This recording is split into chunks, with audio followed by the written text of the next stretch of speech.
ফিলিস্তিনের সবচেয়ে বড় শত্রুকে মোকাবেলা করলেন জর্ডানের বাদশাহ দ্বিতীয় আব্দুল্লাহ। গাজা থেকে ফিলিস্তিনিদের সরিয়ে নিতে আব্দুল্লাহকে চাপ দেন মার্কিন প্রেসিডেন্ট ডোনাল্ড ট্রাম্প, কিন্তু মেরুদণ্ড সোজা করে দৃঢ়ভাবে সেই প্রস্তাব প্রত্যাখ্যান করেছেন আব্দুল্লাহ। তিনি বলেছেন, ফিলিস্তিনিদের না সরিয়েই গাজার পুনর্গঠন করা হবে। এই বিষয়ে হাতে হাত রেখেছেন আরব বিশ্বের নেতারা। স্থানীয় সময় মঙ্গলবার হোয়াইট হাউসের ওভাল অফিসে বৈঠক করেন দুই নেতা। বৈঠক শেষে যৌথ সংবাদ সম্মেলনে ট্রাম্প ইঙ্গিত দেন, গাজা যুক্তরাষ্ট্রের নিয়ন্ত্রণে নেয়া ও উপত্যকাটির বাসিন্দাদের স্থায়ীভাবে সরানোর পরিকল্পনা থেকে কোনো কিছুতেই সরে আসবেন না তিনি।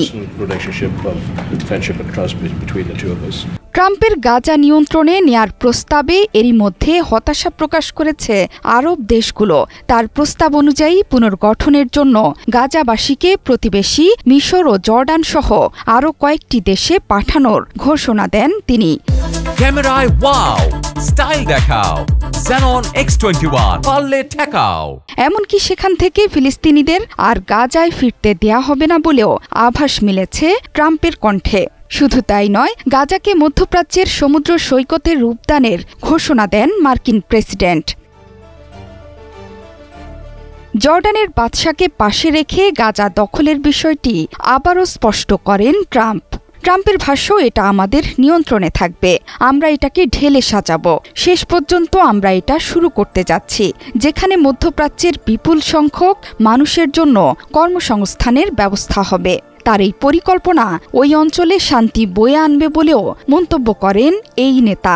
জবাবে ট্রাম্পকে মুখের ওপর অপমান করেছে জর্ডান। এ সময় ফিলিস্তিনিদের গাজা এবং অধিকৃত পশ্চিম তীর থেকে বাস্তুচ্যুত করার বিরুদ্ধে জর্ডানের অবিচল অবস্থানের কথা আবারও দীপ্ত কণ্ঠে উচ্চারণ করেছেন বাদশাহ আব্দুল্লাহ। সংবাদ সম্মেলন শেষে সামাজিক যোগাযোগ মাধ্যম এক্সে দেয়া পোস্টে তিনি লিখেছেন, এটাই আরবদের একীভূত অবস্থান। ফিলিস্তিনিদের বাস্তুচ্যুত না করে গাজা পুনর্গঠন করা এবং ভয়াবহ মানবিক পরিস্থিতি মোকাবিলা করা সবার অগ্রাধিকার হওয়া উচিত।